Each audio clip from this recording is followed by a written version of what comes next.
Hey everyone, Finn here from CNF Brick Films. Welcome to part 3 of rating my viewers' clone armies. You know the drill by now, I go through people's clone armies and I rate them on a scale of 1 to 10. If you're new here, please subscribe, and if you want to be featured in part 4, join my Discord server and send a photo of your clone army. Now let's not waste any more time and get right into it. This first army comes from Ryan Dong over on Discord. This is a really good army, it's got a decent size, decent variety, and you've even got a few Jedi in there. I have nothing bad to say about this army, and overall it gets an 8 out of 10. This next army comes from Fish Dude. There's 1 or 2 rare clones in this army, it's quite small and a lot of the figures are mixed up. There's a few different types of clones in this army which redeems it, so this one gets a 4 out of 10. This next army comes from Tommy B the Gamer.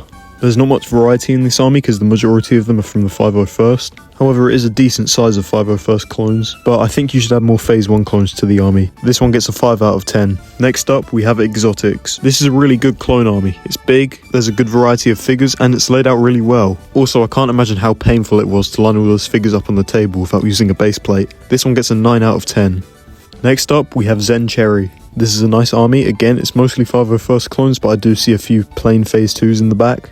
The organisation is pretty nice, so this one gets a 5.5 out of 10. Next up, we have Shadow, and oh my lord, this clone army is massive. You must have every clone trooper under the sun. You could probably buy a house with this, and I'd be a liar if I didn't give this one a 10 out of 10. This next army was submitted by Viking. Again, this is a good army, it's laid out really well, and it's got a nice variety of figures. But in my opinion, there should be more Phase 1 clones. This one gets an 8 out of 10. This next army was sent to me by Conky. This army is incredible, you have everything. There's a great selection of minifigures and it's laid out really well, so I'm definitely going to have to give this one a 10 out of 10.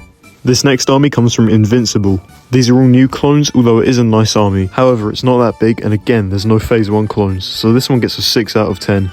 Now this here is my army. I've rated yours, now it's time for you guys to rate mine. Comment down below what you think of my army on a scale of 1 to 10. Anyway, that's going to be it for today's video. Thank you guys so much for watching. Please consider subscribing if you enjoyed the video, and I'll see you next time. Goodbye.